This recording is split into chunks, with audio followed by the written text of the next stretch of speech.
હા, મેં કીધું આપ બગદાણા આશ્રમમાં ટ્રસ્ટી તરીકે છો કે? હા ટ્રસ્ટી તરીકે છું. કોણ બોલે? હું અજયભાઈ રાઠોડ અમદાવાદ થી વાત કરું. હા બોલો ને. હવે મેં કીધું આ જે થોડાક દિવસથી જે બગદાણામાં ઇસ્યુ થયો છે, હમ. નવનીતભાઈ ને જે મારવામાં આવ્યો છે, હા, તો મેં કીધું આ રિલેટેડ બગદાણા આશ્રમ માંથી કેમ કોઈ પ્રતિક્રિયા કે કઈ આપવામાં આવતું નથી? તો બગદાણા આશ્રમ ભાઈ કઈ લેવા દેવા જ નથી. બારોબાર નો પ્રશ્ન છે, એમાં અમારે કઈ કઈ લેવા રીતે દેવા. બારોબાર નો પ્રશ્ન? નવનીતભાઈ શેના માટે ફોન કર્યો એમના માયાભાઈને? એમના પર્સનલ ટ્રસ્ટ હતું એ? નવનીતભાઈ નું ઈ તો પોતાનું હતું કે નવનીતભાઈ એમના? ફોન કર્યો હોય એને ઈ જ એને નવનીતભાઈ જોવાનું છે. અરે આશ્રમ નવનીતભાઈ ને ને હું કાંઈ છું, લેવા દેવા નથી એમાં ભાઈ. ધીરુભાઈ કેમ લેવા દેવા નથી? એમને કોના ટ્રસ્ટ માટે ફોન કર્યો એમને માયાભાઈને? એમના પોતાનું હતું, એમના સમાજનું હતું?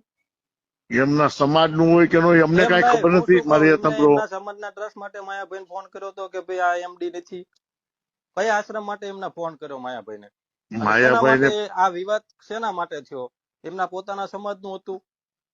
સેવક છે અને એને જે સાચું લાગ્યું એવું એને ફોન કર્યો. આ તો પણ સાચું લાગ્યું ને તો મારા નવનીતભાઈ અમારા આશ્રમના સાચા માટે એને ફોન આશ્રમના કર્યો ને. સેવક છે. હા, આશ્રમના સેવક છે બરોબર. અને એને એવું લાગ્યું હોય એટલે એને માયાભાઈને ફોન કર્યો. તો માયાભાઈ એને જે વસ્તુ થઈ હોય આપણે આશ્રમને કઈ લેવા દેવા અમારા ભાઈ નથી.